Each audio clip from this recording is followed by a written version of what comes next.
I am a big fan of everything type Moon. Seriously, I am. I went out of my way to buy all the DVDs of the original Fate Stay Night series, and for a long time admitted it to be my favorite anime series of all time. I went out of my way to buy all of Garden of Sinners on DVD, to which I currently say is one of my favorite animes of all time. I'm a staunch fan of Fate Zero, a show I believe to be one of the greatest gifts that the gods have ever bestowed upon us. I'm extremely hopeful that one day, God's willing, there will actually be an adaptation of the Tsukihime visual novel. Because, you know, if that actually happened, it would be the greatest thing ever. And finally, I think that the anime comedy makes no sense but whatever anime Carnival Phantasm was amazing. So when I say that Fate Kaleid Liner Prism Ilia is really dumb, I hope you truly realize what it is that I am saying. Ladies, gentlemen, and others, my name is Arcada, and today on First Reaction we are looking at Fate Kaleid Liner Prism Ilia. I think is what it's called. It's a long title. But yes, that is today, and that is what we are looking at. Let's jam.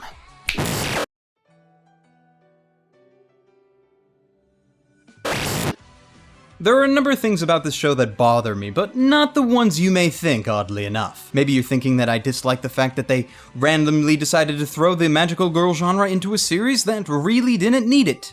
Well, I do question why they did that, because magic already exists in this universe, and there didn't seem to be a need to put restrictions on it like the magical girl genre tends to have. I can accept it, as this seems to be more of a parody of the genre rather than a serious entry in it. Then maybe it was that I did not like how the existing characters from the Fate universe were portrayed. Nah, it's not that either. Most of the characters that cross over from other Fate works keep their personalities, the only odd one out being Ilia herself, as she is more carefree like her younger Fate Zero counterpart, rather than the cold and creepy magician Ilia from Fate Stay Night. No, the biggest problem that I have is that the plot, as it stands after episode 1, is pointless. So magical girls exist. Why? Because they can. Okay. So why does Ilia become a magical girl?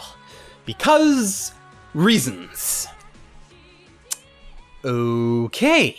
Most of what has happened so far has happened because it is what is expected of the show, not because there's any actual plot-related explanation for why any of it is happening. It just seems to be a case of, hey guys, wouldn't a magical girl anime in the Fate universe be really freaking amazing? And for a series that admittedly has its down moments in terms of story, for the most part has made really engaging plotlines, see Fate Zero, this is rather a disappointment.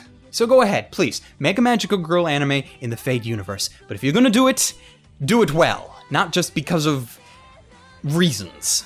The plot isn't my only complaint either. To facilitate the creation of magical girls, there is a talking staff called Magical Ruby that creates contracts for her magical power. And while that's all well and good, because she can talk, they gave her a personality, and that personality makes her kind of a bitch. I mean, say what you want about Kyuubi from Madoka being the most evil being in existence, but at least he had the courtesy to allow the characters to consciously choose to become magical girls. Ruby basically forces Ilia into the role simply because of, I don't know, reasons, and she does so without her consent. Ilia actually wanted nothing to do with the whole thing, but now she's forced into a contract and has to do God knows what until she's released from it. Woo! I am so excited to see what happens next. I joke, though really I don't see myself watching more than maybe one more episode of this. Just one more episode in case the plot decides to turn a 180 and suddenly become amazing. But I'm not holding up hope. Apparently though, I am in the minority, as a lot of the places that I've gone to on The Wired that have been discussing this particular show have fans loving it. Okay, I just cannot join you because I don't think it's that great, personally.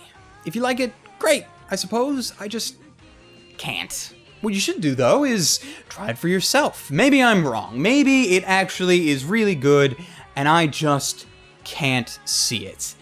It's possible, so what you can do is you can go over to Crunchyroll.com right now and watch it. And if you choose to do so for longer than one episode, you can go to glassreflection.net/Crunchyroll for a free trial of Crunchyroll's subscription services for all the anime awesomeness that it contains.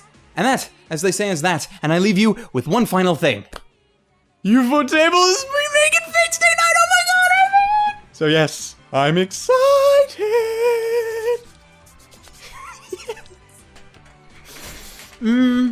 Yeah.